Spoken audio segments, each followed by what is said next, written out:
Many of you know Balak and Balaam. You've heard of that if you've read the Bible.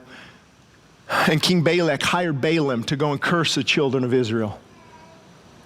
Curse them, go and curse them. And he kept coming back. He said, I can't curse them. And he goes, I paid you to curse them. He said something very interesting. He said, you cannot curse what God has blessed. You cannot curse what God has blessed. However, here's what you can do. Go in and entice them.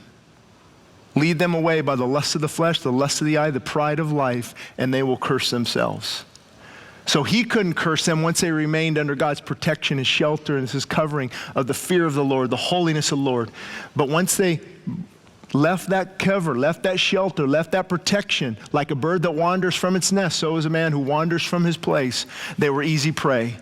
So he said, you can't touch them. You can, and I truly believe this, you cannot touch a child of God filled with the Spirit of God on their face before God, humbled in the sight of God. There's nothing you can do. But the enemy says, but here's what you can do. Get them so busy they have no time for personal study anymore. So busy they have no time to seek my face. Get them so busy and turned around, and they will begin to withdraw themselves from my power and my presence.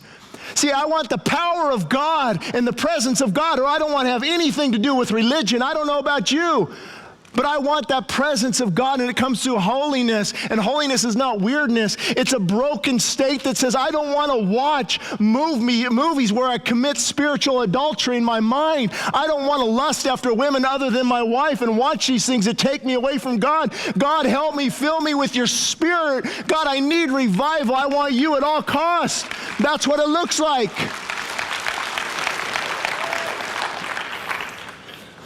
Oh, Lord. I'd love to put this on Christian TV for a half hour.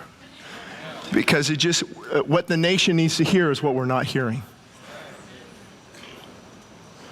The church was built on repentance and holiness and prayer and fasting and the consecrated life, a fully surrendered life. Now we've drifted. That's I wrote a book, One Nation Above God, because we've drifted from our moral compass. We are now calling things good evil and evil good. We have drifted from God. There are things that are abomination. And God says, there's hope. Guess what? Where's the hope? Washington? Hollywood? Where's the hope? If my people who are called by my name will simply humble themselves and pray and seek my face and turn from their wicked ways, I will hear from heaven and I will forgive their sins. If my people, see, I'd rather have 1,000, I don't know how many right here, versus 10,000 people wanting to be entertained. I just want men and women filled with the Spirit of God to say, God, we're going to lay hold of you. See, I remember all-night prayer meetings.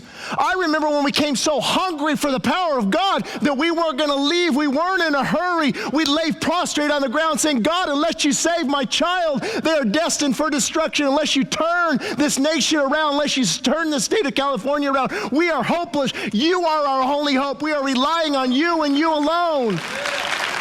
It's humility. It's brokenness.